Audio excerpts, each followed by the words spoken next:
Well, Karen Andrews has made a pretty clear suggestion, and that suggestion is basically that China deliberately dropped this announcement about its security pact with Solomon Islands in the middle of the election campaign here in Australia, suggesting that the timing was directed less by its own imperatives, strategic or otherwise, and more about its desire to make life difficult for Scott Morrison and for the coalition government. So this is basically a suggestion of foreign interference that's been made by the Home Affairs Minister. Now, it's important to say that the Minister hasn't backed this up with any public evidence. The ABC has approached the Minister's office and the Liberal campaign headquarters asking what evidence she's got to substantiate this allegation. None has been provided. Now, that doesn't necessarily mean that the allegation is completely implausible. We know for a fact that China does have the capacity to conduct pretty sophisticated interference campaigns, but at this stage there is nothing that's been publicly provided by the Minister to back it up. Relations, of course, between China and Australia have been very tense in recent months and years. Is it plausible, though, as an allegation?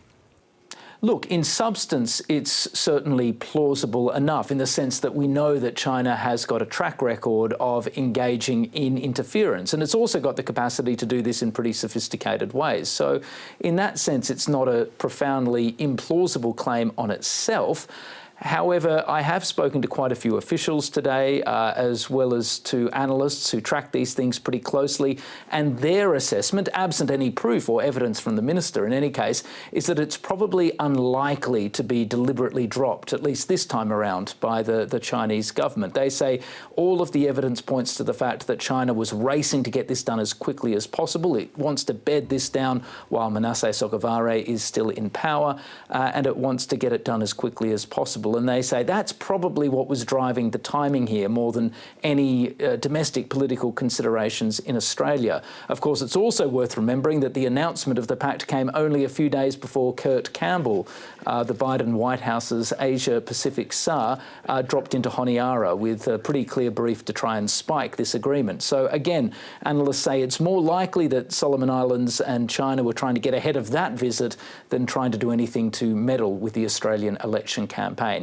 So it's not impossible and implausible on the face of it, but people close to this say that there's really no evidence of it, and it's probably more likely that Beijing had other considerations in mind. Well, has the Labor Party weighed in, and has there been any response from China? No response yet from China. The ABC has made an approach but hasn't heard anything back yet from the Chinese authorities.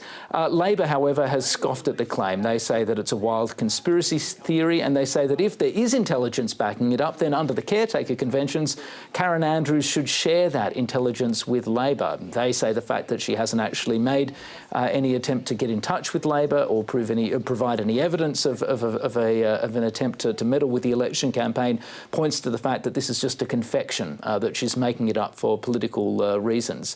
So Labor is quite scathing. They are approaching the government to see if there's anything that the government wants to share, but they're clearly pretty sceptical. They say that this is purely a bit of political posturing and that it doesn't fail, and that it fails the common sense test.